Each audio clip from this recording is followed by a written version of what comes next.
Welcome in, everybody, to Betting Pros. It's time to place your bets. It is me, Joe Pisapia, and welcome to Super Wild Card Weekend. That's right. This weekend is not just a regular wild card weekend. No. It is Super Wild Card Weekend. I've been told many times I will be fined if I do not call it Super Wild Card Weekend. Therefore, it is Super Wild Card Weekend, and today we're going to go through each game, our favorite sides, so either we like the money line outright, maybe we like the over, the under, something in between. And of course, we're going to give you our favorite prop from each game as well. And to help me do it are my boys, the Scott Bogman, our man who is so excited to see his Pittsburgh Steelers in the playoffs without TJ Watt, and the Welsh, Christopher Welsh, here with us as well, breaking down the games. And I'm just grateful after Black Monday, we're both still employed because everybody's getting fired, everybody's leaving. And I think we could only be so lucky that when we're 70, we get let go. What do you think, Welsh? Do you think people will sing songs about us someday when we get let go? Yeah, did you guys hear Chandler Jones? Would you guys allow me to serenade? All right, so Chandler Jones song. Yeah. Chandler Jones, very clear-headed sports voice out there in the space, as respected as Antonio Brown. Right. I mean, when you're like, hey, Bill Belichick got fired, where do we go? First, you think, what's Ja think, and then you think, what's Chandler Jones think? And Chandler Jones put a song out for Bill Belichick, so we could only hope that someone would sing something like this for us, Joe, if we could be 70,000 years old, whatever, Fantasy Pros. But his song, a little piece of it, if you want to go find it online, he goes, "They called it a dynasty. You won 7 Super Bowls. Oh, Bill Belichick, why fire him?" I screwed that up right there. I don't think you screwed up at all. Fire him. Bogman, how many times did Welsh watch this video? Over, under, 37 and a half? Over. Over? Bill Belichick. So when Welsh gets obsessed with something, he will watch it over and over and over and over and over. He knew. We asked him about this song. He sang the song for like 45 straight seconds. I was like, how many times did you listen to Chandler Jones' song? You know the whole song. He didn't deflate those footballs. Bogman, it was the same Brady. length as November Rain, I'm pretty sure. It was just like a minute underneath that, possibly. Hopefully this show won't be that long. But before we get to all the good stuff, all the picks, make sure you're downloading the Betting Pros app. Make sure you subscribe to the YouTube channel and drop your comments below because you just might win a 1-year free premium upgrade. Ring the bell till it goes ding for notifications. Always do that. Ring the bell. And also, we got a fun contest going on, the NFL Playoff Pick'em over at bettingpros.com/splash. That's right, bettingpros.com/splash. No one thinks about how hard that is to say. They just put it together and give it to me. But this is another pick'em contest we got going on specifically for the playoffs. $25 to enter, 3 times max entry, and 150 spots are available. So go out there and get involved right now. The payouts based on how many entrants we have, and the top 10 are going to see some love there in terms of payouts. Basically, you pick the winner of each playoff game and you'll move on for the points if you get those correct every single week. So we have a winner selected in the wild card weekend. That's 1 point. Division rounds, 2 points. Conference championship, 4. And Super Bowl, big 5 points. So if you want to get in there, enter before Saturday's playoffs start. Again, right now, bettingpros.com/splash. That's where you do it right now. So go make your splash, everybody. Bettingpros.com/splash. Splash, splash, splash, splash. Click the URL. Now it sounds like a Prince song. All right, let's get to the wild card. Super wild card weekend. Why is it so super? Why is it so super? When did it get? Because there's an extra game on Monday. That makes it super. Super crappy for them. If they whoever wins, you have 1 less day of rest and I don't have to wake up at noon on Saturday. That is why it's super. Poor baby has to wake up at noon. All right, let's get all God, people have different schedules, Joe. Here we go. No, some of us are vampires, and then some of us are regular human beings. I know, it's really terrible doing anything I want. Why you sleeping? All right, let's get after it. Let's talk about the Houston-Cleveland game. I am on the Cleveland side of this game. I'm not trying to copy and paste button. But last time we saw it, Amari Cooper is still running for a yard somewhere. It was crazy. I have a lot of respect for C.J. Stroud and D'Amico Ryans. I've talked about him all year on the show. I'm on the Cleveland side. Welsh, give me your side of this game and your favorite prop, and then Boggs will hit up yours too. Yeah, it looks like this game actually might have dropped even a little bit. I see the line is at 2 on Cleveland. I think it was 2.5, maybe even 3 a day or so ago. Yeah, so we've already seen some line movement on that. I'm with you. I do think Cleveland has an advantage here. My problem is the Texans are still a relative power offense. Like CJ Stroud, I think opens this up. So I'm torn. So I'm going to go to a total 44.5. I'm going to take the under. Both teams, I believe, averaging combined more points in this total, but defensively stopping more points on this.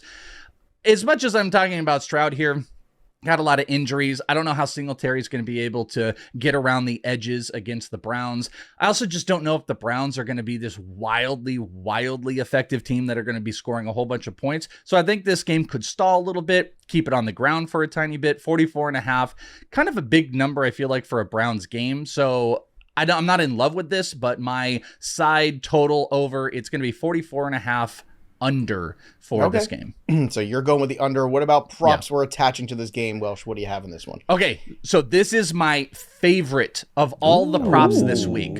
I put multiple units on this one, and I even wrote it up for Fantasy Pros. My favorite prop of the entire weekend is David Njoku receiving yards. And I'm going to give you actually two pieces here. I think it's like -10, -115. He has hit this in 3 of his last 4 games, 7 of his last 8 games. He's had 8 or more targets. He is Flacco's number 1 guy. He loves Njoku. And here's the deal as well. I am considering, and I didn't want to make this as my sole bet, taking the alt yards on here of 80 plus. Are you going to ladder this? It's kind of a ladder thing here. It's plus 245 for 80 plus yards, which he has hit in 3 of his last 4 games. Number, he has hit that number. That's really I good. agree. So I'm taking the actual receiving yards. That's what I put multiple on, but I'm going to sprinkle a little bit on the 80 plus alt receiving yards, getting really, really good money on it. And like I said, 7 of 8 games, he's had 8 or more targets. Playoff game, it's on the line. It's not the greatest matchup on the planet as far as tight ends versus Texans, or the tight ends versus the Texans, but Njoku has just been a monster. So I'm really comfortable with this one, and this is my favorite of the week, jumping in on Njoku receiving yards. I love that plus 245. Absolutely love it. All right, Boggs, your thoughts on Houston, Cleveland. Where do you live, and where do you want to go for a prop? Well, I'm gonna say this quietly around here because I live in Houston, but I'm gonna take the Browns minus the 2.5 at the Texans. Like you said, by the Joe, way, it's 2 everywhere right now. I am looking on 2. Betting Pros. 2 on FanDuel, 2 on Sugar House. This is why you have the Betting Pros app, people. So you stay ahead of these things. But yeah, let's go with Cleveland minus the 2. Then, if I don't have to have the hook, I will not. So I'm gonna go with the Cleveland side. Like you said, the last time they played, this was utter domination by the Browns, and I know it's a different game and Stroud, all that.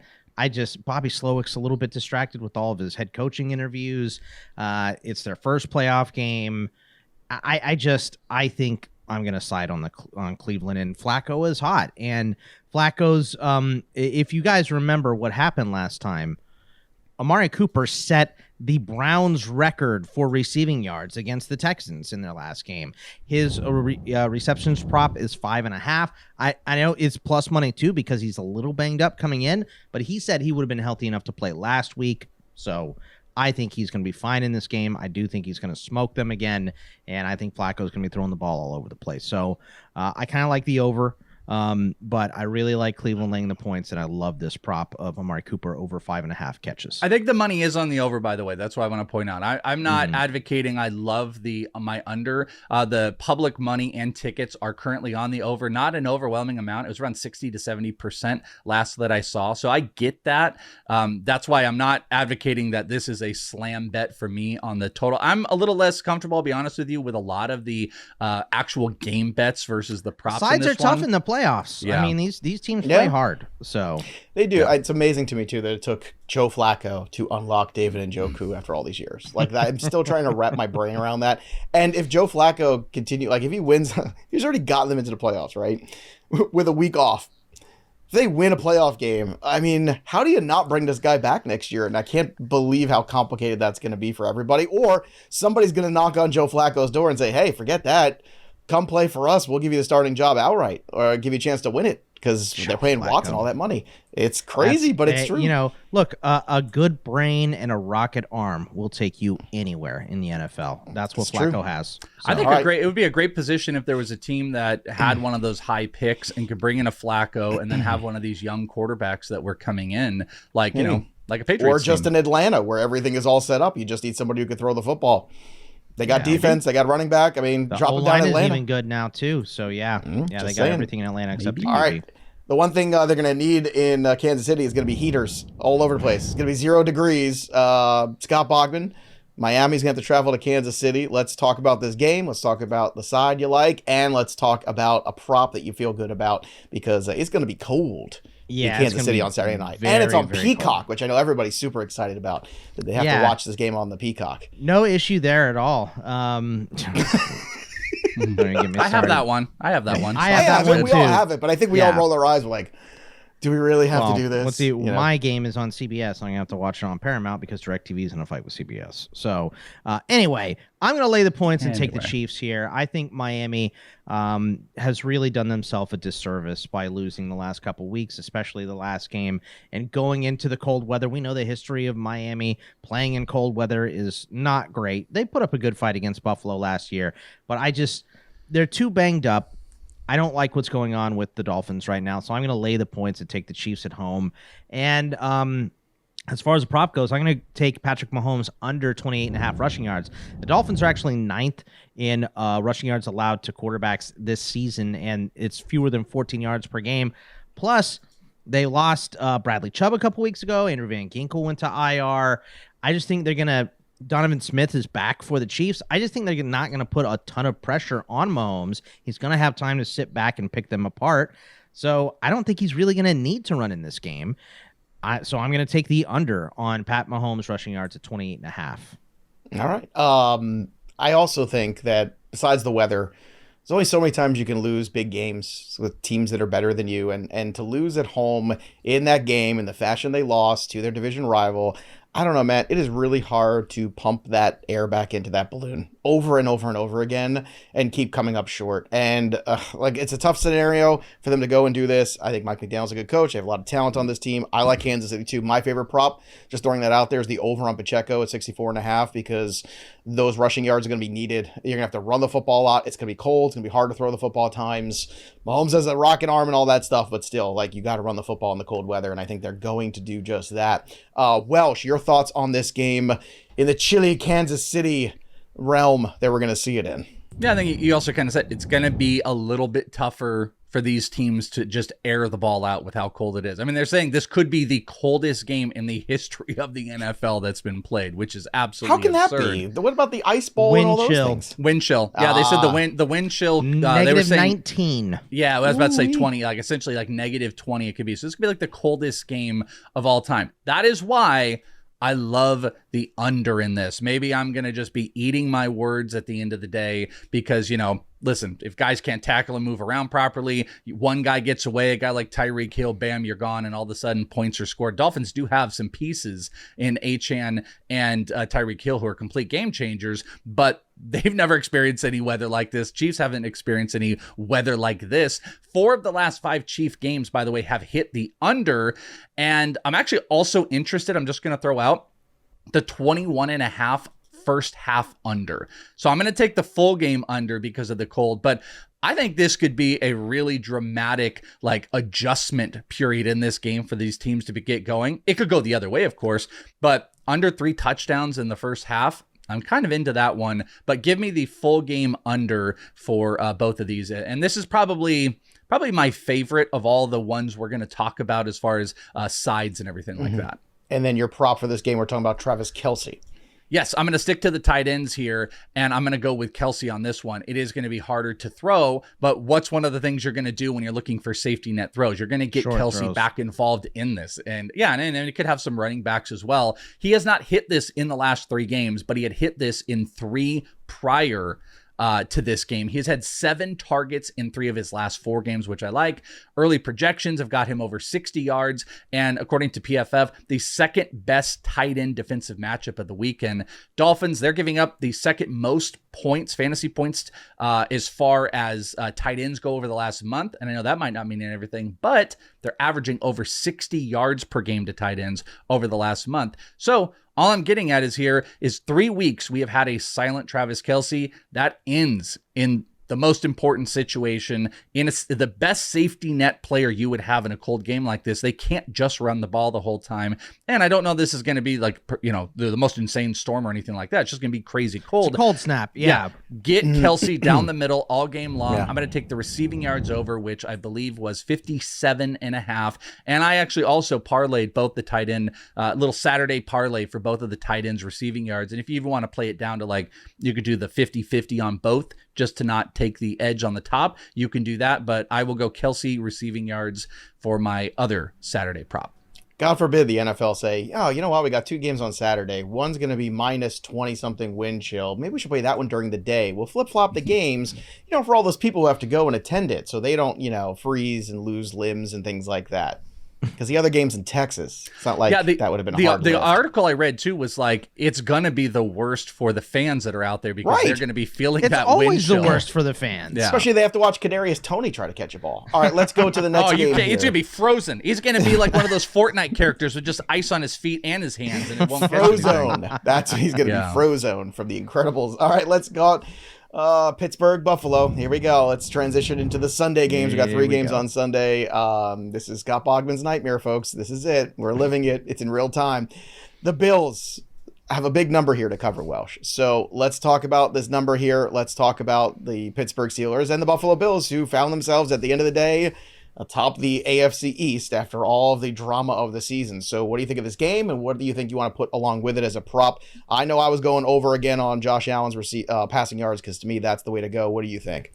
Yeah, I think I'm getting maybe a little bit cheeky on this one. I hate the total because it's 35.5. Could totally go either way. I'm not going to take the under, but I just don't want to touch it. I don't like the spread. If I liked Pittsburgh more, like the next guy who's going to talk here, I could be comfortable taking plus 10, but I don't. But I also acknowledge that 10 is a big number, and you just might see the team start slinging the ball. I could totally feel a backdoor cover at the end of this game. So my cheekiness is I'm going to take the Bills in the first half minus 6.5. So up by 1 touchdown in the first half. I think they're going to struggle. The Steelers are without the pass rush of TJ Watt in this game. That's an advantage to Josh Allen. I don't know if the Bills offense has been as much of a powerhouse enough that they're going to be up by 17, 20, 21 points at the end of the game that I would feel really comfortable with this big total. But I do think the Bills can come out hot. I think the Steelers are going to come out stagnant. They're not going to be able to run the ball like they like to early. And I think defensively, it's what's going to hurt the Steelers the most without TJ Watt. So I'm going to take the Bills minus 6.5 first half as my game bet. And then my prop. Yeah, sorry. Go ahead. Sorry. No, I'm just saying, when you're talking about the Josh Allen props and that affecting him, I agree. I think you don't have that pass rush. Josh Allen's less apt to make mistakes, which is why I like the over 215.5 on the passing yards, because I think he's got more time in the pocket to make better decisions. But you're talking about him potentially being outside of the pocket, and let's talk about his rushing yards. Yeah, so you've also got, there's some storm, there's some weather that's going to be going on in this game as well. And if the passing is a little bit of struggle, the reason the passing yard total is lower is because there's going to be some weather. So I'm looking at Josh Allen rushing yards, 38.5, kind of a bigger number. But 4 of his last 7 playoff games, he has hit this. He's also going into this hitting this number 2 straight regular season games. There's going to be some snow. There's going to be some wind. And I'm going to bring it back. There's no TJ Watt in this game. And I think if you have coverage, Joey Porter Jr. is pretty good cover corner. If there is any stopped coverage for this team, I think Josh Allen is going to take it down. He's going to put the ball in his hands and is going to be running around in these weather games. So I don't mind this little bit larger total on the rushing yards because I think he's had 11 and 15 rushing attempts each in his last 2 games. So 26 rushing attempts in his last 2 games. This is going to be Josh Allen running around for first downs and probably getting some big carries. So I love the rushing yard total for Josh Allen this week. All right, Boggs, you predicted it, and it came true, much to your chagrin. So here we are. Erickson's not here because he didn't want to take your abuse today. He went to he chose the dentist. That's how much he didn't want to take this abuse. But here we are. Steelers are in, playing Buffalo. What do you make of this game, and what prop do you like attached to it? What was the second part of I said when the Steelers are going to get into the playoffs, Joe? What did I say about... you said they're going to get in the playoffs without their best player, and now they're going to screw up their draft pick. Yeah. No, I said they're going to lose by 30. And lose by 30. Look, yes, that was also something you said. I'm not convinced that can't happen, but I I would rather play the Bills in Buffalo than Miami in Miami, because the Steelers cannot stop Tyreek Hill and Jaylen Waddle. It can't happen, at least with the weather here. And really, it's not the cold and the snow, because it is going to be cold and snowy in this game. It's the wind. 26 miles per hour. That's a lot. Is what they're thinking about, perhaps for an average of wind speed in this game, which is just insane. So I think this is going to be an under 36.5. You could still get it 36.5 on FanDuel. It is dropping because everyone's taking the under right now. Oh yeah, it's 35.5 on And to your point right too, now. that rushing total went from 38.5 to 40.5 right now too. Which See, is telling did you, it really? Yep, Yeah, it's right now See, on stuff BP is right moving now. because I see this it. weather is just looking nastier and nastier. So I do think the Steelers can stay in this game. So I do like them plus the double digits, but I just like the under in this game. I think both teams are going to have to run the ball, and I'm also going to take an over rushing prop myself. I'm going to take the over 36.5 rushing yards for Jaylen Warren. And I know he didn't have a good game the last week against Buffalo. He fumbled a couple times too, but this is a 36.5. Warren can break one off for 20 at any point. He's super, super fast. He's explosive. Number 1 elusive rating in the NFL, according to PFF. He's a good running back still. They're going to have to run the ball a ton. They're going to have Mason Rudolph be accurate, which he has been recently. So I think the Steelers stay in this game, but ultimately they do not have the horses, especially without TJ Watt, to win it. So yes, I think Buffalo's going to win. I don't know about the total. I don't like it, especially if the Steelers get down early and they have to pass in this nasty weather. It's just going to make for a bad predicament for them. But I do like this total rushing yards for Jaylen. I'm laughing because for your complete nightmare scenario, the score would have to be 30-6. That's what it would have to be. So just remember that, kids.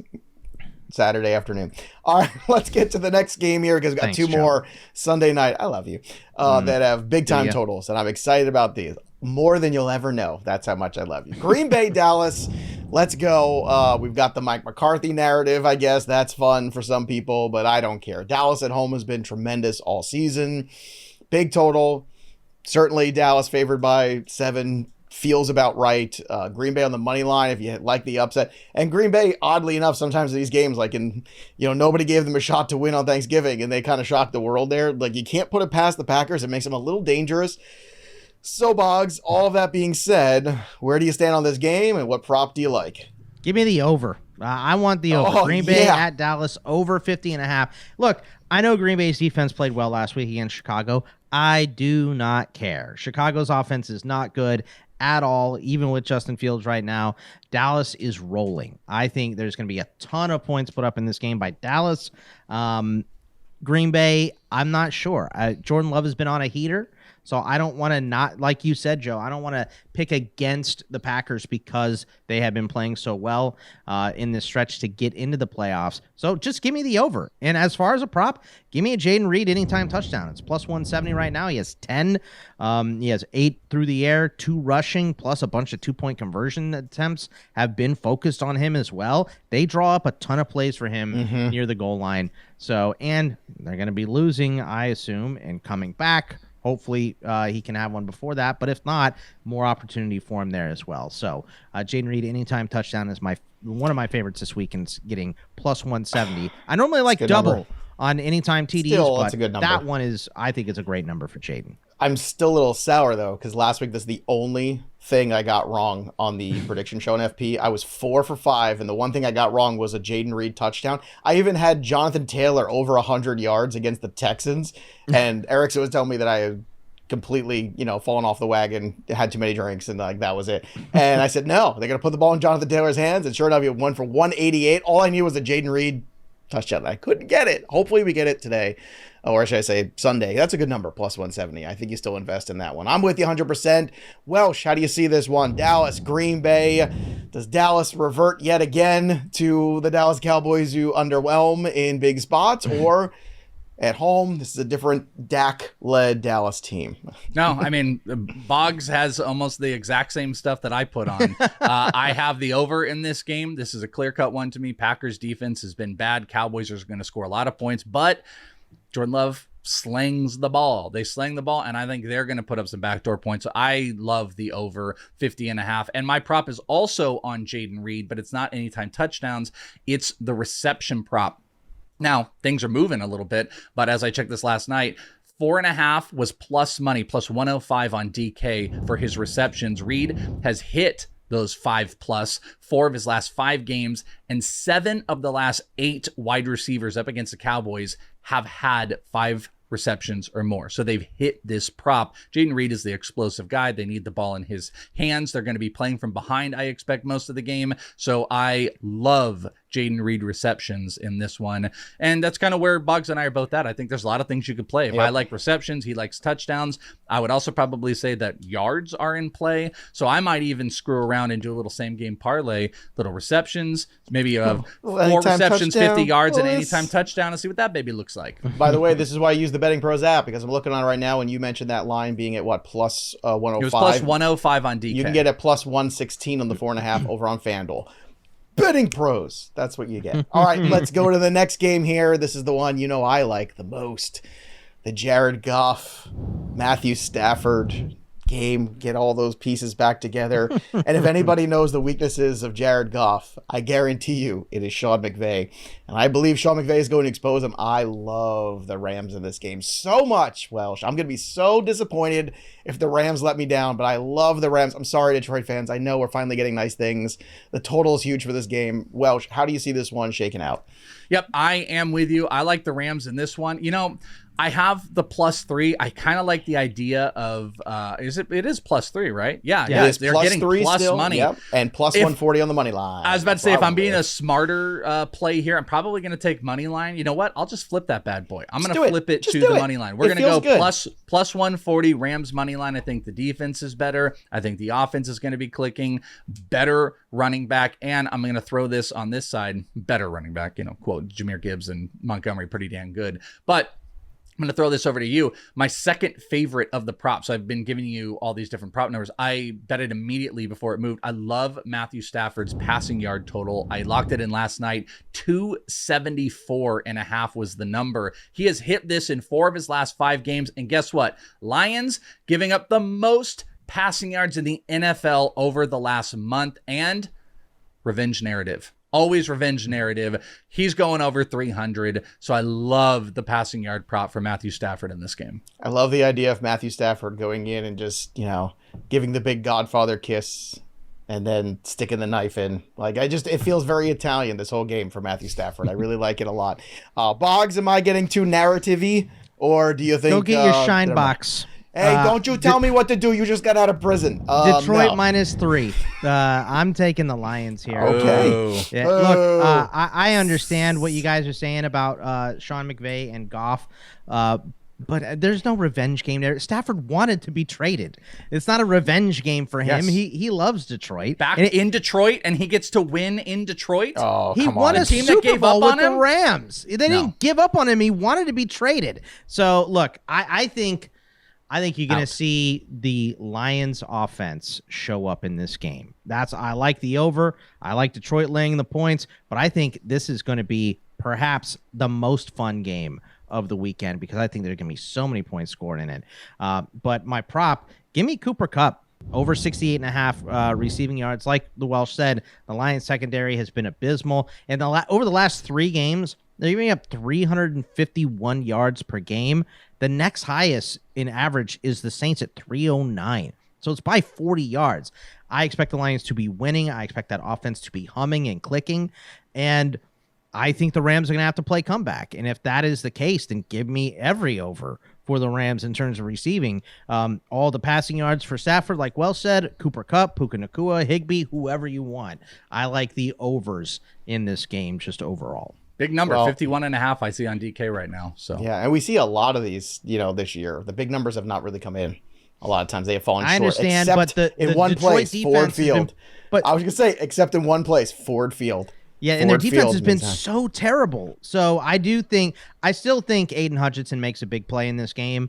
I do think that the Lions defense ultimately seals it for them because the Rams have to pass, and that line is still okay. They're better at run blocking. But I like Detroit at home to finally get a win. in the playoffs. I wanted to leave this show on a high note, but unfortunately, it's going to be the Eagles in Tampa. That's the last game we have to talk about on Monday night. And I say this because everything in my soul all week, I said it on the Tuesday show and the look ahead, I want to take Tampa so bad. That's all I want to do. I'm worried about Baker Mayfield's injury. I'm worried about Tampa showing up and handling their business because the last 2 weeks they barely could, or 1 week they could not. They're plus 136 on the money line. Everything's falling apart in Philadelphia. AJ Brown is not 100%. Smith might not play. I mean, infighting, the whole thing is going on here.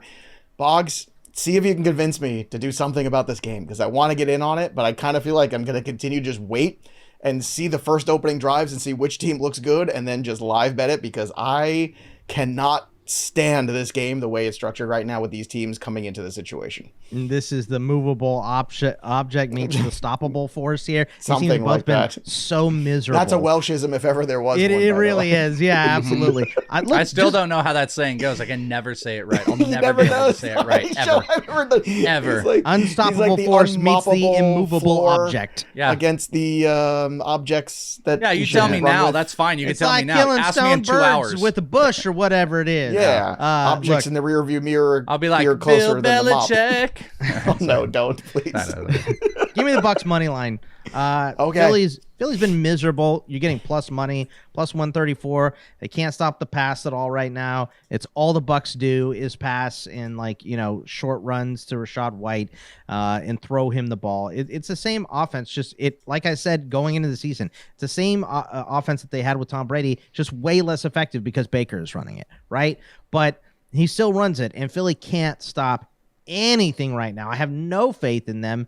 Ever since that choke job to Seattle, it looks like they are just going through the motions. Tampa Bay had a big fiery win last week. Mayfield is playing banged up. I know that, but I'm going to take Tampa Bay, and I like Mike Evans' longest reception over 25.5 yards in this game. Philly's been giving up big completions. 46 to Barkley last week. It was 36 to Arizona a couple weeks ago. Another 69-yarder to Slayton, 34-yarder to Metcalf before that. And this is two guys all over the field. Dortch in the slot, Slayton out wide, Barkley coming out of the backfield. Their defense is not good at anything right now. So I think knowing that Mike Evans is a big play guy doesn't really matter. I think he's going to make a big play in this game, even though there's going to be it's not going to be crazy windy, but it is going to be raining, it looks like, in this game, or at least slick from rain maybe before this game.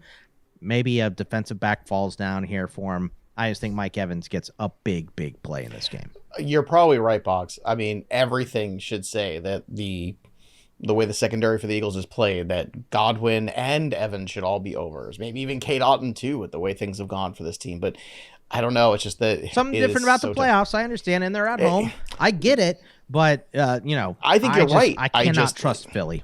I can't. No, I can't trust him either. I think Bucks money line is probably where I'm going with this one too, where I land at the end of the day. Welsh, where are you landing on this game? Because this one's definitely peculiar. I hate this game. Nope, it's all props, but I was sitting on Philly because I just don't trust Tampa. I don't trust Baker Mayfield. Even on paper, Philly should win by 2 touchdowns, I think.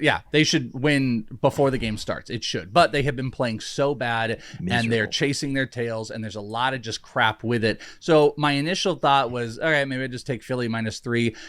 I'm going to go back to one of my half bets, and I'm going to say I can get Philly -1.5 in the first half.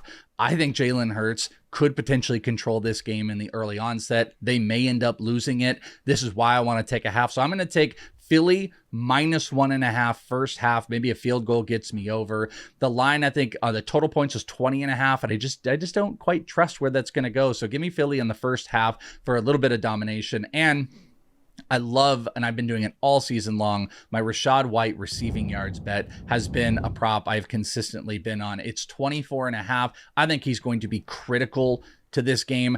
I personally think, as I'm talking through this, like it could go either way, but I think Tampa Bay could be playing a little bit from behind, and that works in favor of Rachaad White, especially them using him down the middle of the field, or, if it's the end of a half, you could see Rachaad White getting a long reception. But he has hit this number 4 of the last 6 weeks, the Eagles have given this prop number up to a running back. He has had 4 or more receptions in 3 straight games, Rachaad White, and he did finish 4th among running backs on the year as far as receptions go. So I think they need to get the ball in his hands. He's getting it 4 times a game right now, and I need 25 yards from it. So give me receiving yard prop for Rachaad White for my final prop. I'll tell you what, man. When you watch this game, if the Eagles look flat in that first series, I'm gonna go all in on Tampa. Like that. That's when I do it. Like that's probably the best way to do it. By the way, because if they look good, they have a good drive, that makes you go, oh, okay. Maybe the Eagles actually showed up and they're flipping the switch here. Right. They're putting everything behind them. But if they look like crap in that first series, it's kind of indicative. And I said this on the other show too, and I think it makes sense. Boggs, you'll understand, a couple weeks ago on Christmas weekend, when the Steelers came out hot and that crowd was hot and everything was just, the big play of Pickens, you're like, well, nobody's winning this game but the Steelers today. Like, you knew that in the first minute and a half of that game that Pittsburgh was winning that game. You might get that feeling in this one either way. I would wait. This is a definite in-game one for me. Just to recap what the boys are on. They are both on, let's see. Let's start with Houston, Cleveland, 44.5 under. That's where Welsh is. And Njoku, 55.5 over receiving yards, but he'd like to push it up to the 80 plus to get 245 plus 245, a nice number. Boggs is on Cleveland in this one, the 2.5, and Amari Cooper over 5.5 receptions. Boggs is also on Patrick Mahomes, the 4.5 on the Kansas City Chiefs, but the under on Mahomes rushing yards at 28.5. Going to that same game, Welsh likes the under for the Miami-Kansas City game at 44. Travis Kelce, 57.5 over on the receiving yards. Welsh with the Bills game, he wants the Bills side, the -6.5. Josh Allen rushing yards over, which is, the first half, 6.5. And then the Josh Allen 38.5, which is now 40. So again, if you like it, bet it soon because it keeps moving. Boggs with his Pittsburgh Steelers, the under 36.5, Jaylen Warren over 36.5 rushing yards. Then you go to the Green Bay Dallas game. The boys are both on the over. That's easy. You have Jayden Reed for the over receptions at 4.5. But again, on FanDuel, we pointed out you can get a better number, plus 116 as opposed to the 105. Jayden Reed anytime touchdown, plus 170. Welsh and I like the Rams for the upset. Plus 140 on the money line straight up. Stafford over 274.5 for Welsh. I'm on that one as well. Boggs is on the Cooper Kupp, 68.5 receiving yards over, and also on the Detroit side. So boo Scott Bogman. Boo him. That's no fun. Let's go Rams. Then you got the Tampa money line for Boggs against the Philadelphia Eagles. Mike Evans, longest reception over 25.5. That big play could be there. And first half -1.5 on the Philly side for Welsh, but he's going right back to the well again for Rachaad White receiving yards over 24.5. So that's the lay of the land for Super Wild Card Weekend. We hope you enjoy all the action. Make sure you bet responsibly, and make sure you also use the BettingPros app so you can bet smarter, not harder at the same time. We showed you during the show just how the lines are moving and also where you can get the best action, so make sure you get the best number you can attached to the bets you want to put. That's how it all works, see? That's how you get value. And go play the Pick'em contest. NFL Playoff Pick'em is available right now. BettingPros.com/splash. That'll do it for us, but the story of the game goes on for Bogman and Welsh. I'm Joey P. We'll see you next time, kids. Why fire him? I didn't know you were going to sing. Yeah.